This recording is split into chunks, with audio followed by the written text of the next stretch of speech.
We have Arizona at Seattle. Seattle wins. Let me ask you this. How far can this Seahawks team go this year? If everyone's healthy, how far can they go? And I don't know.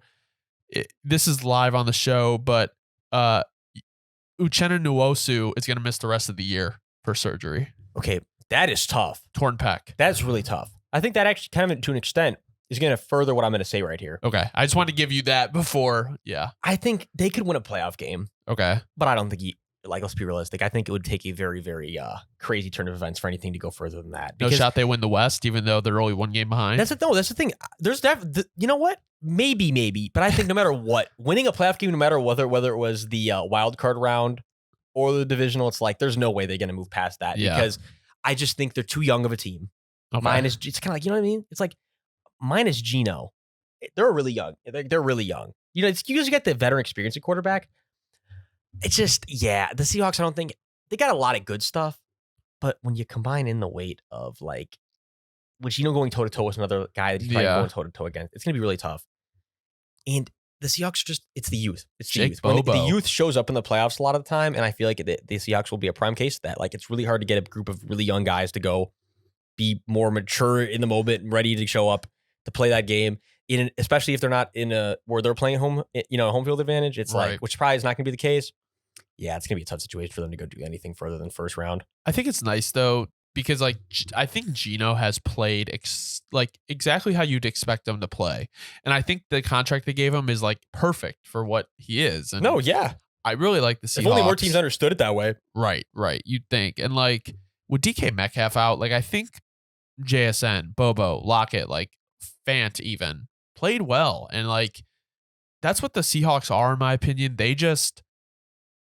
Their players play exactly how you'd expect them to play, which is really nice sometimes. I mean, sometimes you want them to ball out a little bit more, but you know what I'm saying? Like the Seahawks are a solid team all around. They're young.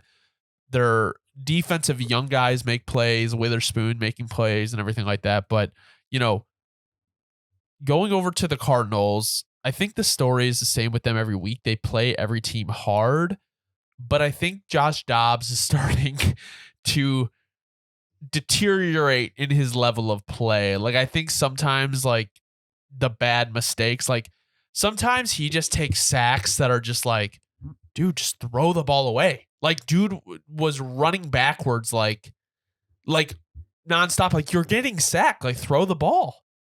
I don't know. Yeah. Well, I'm going to give him credit. To Josh Dobbs' credit. He's fighting to do everything he can. Yeah. You know what it is? And I'm sure if we were to get an honest response from him, he would never say this because why would he? Why would he say that it's going to look bad? But even though it shouldn't, because it's the truth, he would say, look, man, I'm taking advantage of every second I'm starting for this team. I'm probably not going to ever have this opportunity ever again. Right. I fought tooth and nail. I'm a fucking NASA scientist out here or whatever. Whatever it is, whatever he does. Yeah. NASA, whatever. He does like space, and he's out. He's like, fuck it, man. Every second I got to be a starter, I'm fighting every guy starting second to make a play. Like, I will look back and have a moment where I'm like, that was me and I made that play. Because he's never going to have this opportunity again. That's probably is why he's playing the way he's playing. Because I agree, it doesn't even feel like stuff he used to do. I'm looking at him like, Josh, what the fuck? He's going back 30 yards, throwing cross body. You're like, what is going on, Josh? But again, you know what? Care. He knows the team is not meant to have any expectations. It's a great situation to be in to have no expectations, and for him, and he knows he'll never start on any team. Well, it's just being realistic. He's a guy where you could potentially pick him up to be a starter for a week or two on a crazy, exactly, as a backup or something. But in this type of situation where he actually won the starter week one, you are our starter. We were promoting you as such. You can always look back and have this year you were the starter out for the week one. It's like he's going to say fuck it and take every opportunity to do something Mahomes like. And have that one moment with the family forever. Hey, remember that time I did that on national TV? Like, you know what I mean? That's what the Cardinals are this year. That's really and exactly. Kyler's coming back soon. I heard they want him to play. See, that's where you guys have to question what's going on. And like, I get it from the front office perspective too. Maybe it's like we want to get people in the building this year, keep hope up this year, keep signals up this year. Because if you're a Cardinals fan, I guess you're probably going to start looking at selling the tickets. If they don't give you a reason to come around, because realistically, what's the point this year? Realistically, though, I'm thinking about it. Like, I don't know if they can really move him this year. Like, I don't know what team is going to pay that price. So I think I'm starting to lean more like the Cardinal situation is looking more and more like they probably will try to give Kyler a go round of things. Because it's like that's what I'm thinking. you're competitive now. It's like you look like you could compete now if you threw Kyler in there. Like it's like why risk?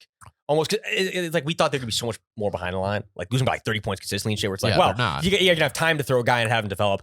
Now it's like, yeah, I think actually the best case is to get Kyler back in and try to compete as soon as possible because they clearly are trying. I want them to win a couple games. Yeah, it's like exactly because you guys definitely do. yeah.